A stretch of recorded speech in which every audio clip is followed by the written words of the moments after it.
because I want to tell you why you want to be saying no to work. So we're going to talk about saying no to work, but obviously the first question that is going to probably pop to your mind if I say, let's talk about saying no to work, is why the hell would I want to say no to work? So let's start there. You want to say no to work because when you are saying no to work, you are in a really good position. Right? Saying no to work generally means you can do without that work. If you can't do without the work, but you say no, it's because you really, really don't want that project or that client. Okay, I'm not talking about that scenario. If you can do that, great. You should be able to say no to a client or a project that you know is going to be a nightmare. But saying no to work when you don't want to, but you have to because you haven't got the capacity to do it, is an amazing position to be in. That's when you will truly start to make money. Right? There's a great book by a guy named Daniel Priestley called Oversubscribed. And he talks about this entire concept of when a business truly starts to make money is when they have more work than they can handle and when they have to say no to work. So if you get to a position where you've got 4 people saying, can you do this project for me? And you and your teams have only got capacity to do 3 out of 4, awesome. Okay? You're going to have to tell someone no. And yes, that bit sucks. But let's look at the person you're going to tell no. You're looking at the 4 of them. Which one are you saying no to? The one you want to do the least, right? The one that is the biggest pain in the ass. The one where you don't really want to work for that client because they're a bit of a nightmare. The one where you know that it might all go okay and they've got a decent site foreman, but you're going to be dragging the money out of them, kicking and screaming and waiting forever to get paid. So the one that you say no to is the one that you least want to do. If you've refined your quoting process to the point that you've eliminated that, which is ideal, right? If you've got someone who you don't want to work for, you don't want to do that project, or they're not going to pay you on time, realistically, you shouldn't be quoting for them in the first place. So if you've got to a point where you've eliminated that and you don't quote for people who you don't want to work for, when you see a nightmare project and you say, sorry, I don't want to quote that one, great. Okay, now you've got 4 projects and you can still only do 3 of them and you really want to do all 3 of them. Well, when they go, look, you're just a little bit too expensive, can you do it 5% cheaper? No, I can't. Yeah, if nothing else, when they ask you to sharpen the price a bit, you go, I'm sorry, but I just can't do any better than that. And if one of them says, oh, well, we've got someone cheaper, awesome.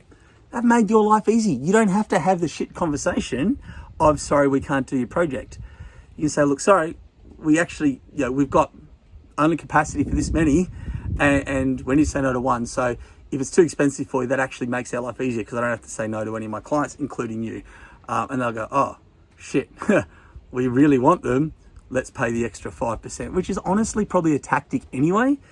Yeah, they probably don't have a cheaper price, but you never know. It's a game. So I've had one where they called me up and they said, look, your estimator's been working on the price, which is great. So you may not have an estimator yet, but this is the scenario I was in. But we've got someone who is 10% cheaper than you. Now, we know we really, really want to use you and you're not might be able to cut 10% off it. But if you can cut 5 to 7% off that price, we can get that past our director and we can give the project to you because you're the company you want to use. I said, look, I haven't looked at it yet. Give me the weekend. I'll go through it and I'll see what I can do. I went over the project myself on the weekend and we were using an Excel spreadsheet, doing takeoffs online and then putting the data into an Excel spreadsheet. There was a non-standard item that the estimator had added into the sheet, but the formula wasn't picking it up. So when I realized that and captured it, the price went up by like 17%. I'm like, oh, fuck.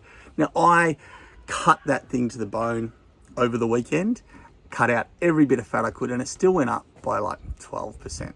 And that was with very little profit margin on it because I like this client. I didn't want to think that I screwed them over. And I called them. I said on Monday, look, I'm really sorry. Here's what's happened. I tried my best and I've cut everything out of it. Even then, the price has actually gone up by 12% or whatever it was. I understand that you can't use us, but keep us in mind for the next one. We really like working for you guys. Thanks anyway. See ya. But knowing that you're not going to, if they've got a price 10% cheaper than what we were, and we're now 12.5% more, they're not going to pay 22% more for anyone. Doesn't matter how much they like you.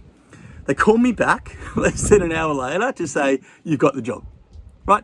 There was no other cheaper price. It was all bullshit to try and squeeze the price down. It went up 12.5%. They still paid it. They're blinking a fucking eye. Like, that's often what you're up against, is it's just a game. So when you can go, no, that's all right. If someone can do it for 10% cheaper, let them do it for 10% cheaper. Sometimes you get the work anyway. And in this game, that 5 or 7% is often your whole profit margin. Yeah, if not, then for us, we used to target 15% and we'd end up year on year at between 7 and 8%. If we could be making 5 to 7% more, that's great. That's nearly double our profit margin. What would I say? What would you do if I could double your profits? And what you just need to do is have enough quotes in the field to be able to say no to work. Now, why is it so hard? Why is it so hard for us to say no to work? Well, there's a couple of reasons. One, we don't want to say no, to anybody. That's a universal human trait. We want to be able to make people happy, even if you think you don't. There's an extent of it. I don't like to make people happy. Couldn't give a toss. So I say there's still an element of me that does, when I get really, really truthful with myself. But we want to grow our business, right? We want to make our business bigger. And we always have. So to do that, we need to quote more and win more work. So when we get the opportunity to do another project, we tend to think, well, yes, this is an opportunity for me to take more guys on and grow bigger. So why would I say no? Because that's stopping these great plans I've got for growth. I want to get bigger, so I should be able to do this. So there's that innate pull to say yes to projects, because that's what we've been doing for so long. So what I'd suggest you do is actually getting to a point where you want to have to say no to a certain number of projects. We called it our decline rate. So we measured all of our quoting on our monthly reports. We looked at every aspect of our quoting, and we broke it into the main thing, obviously, we cared about was how much did we win, what percentage was our win rate, because that was the most important thing. But we didn't just say we won the project or we lost it. We broke the yes, we won it. Every other project that we weren't doing, we broke into reasons so we could know why.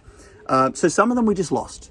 The builder won it. We wanted to work for the builder, and it turned out that someone else was picked to do the project. That's lost. Some of them we quoted at tender stage, and it was won by a builder who we didn't want to work for. So we'd call it tender lost by builder.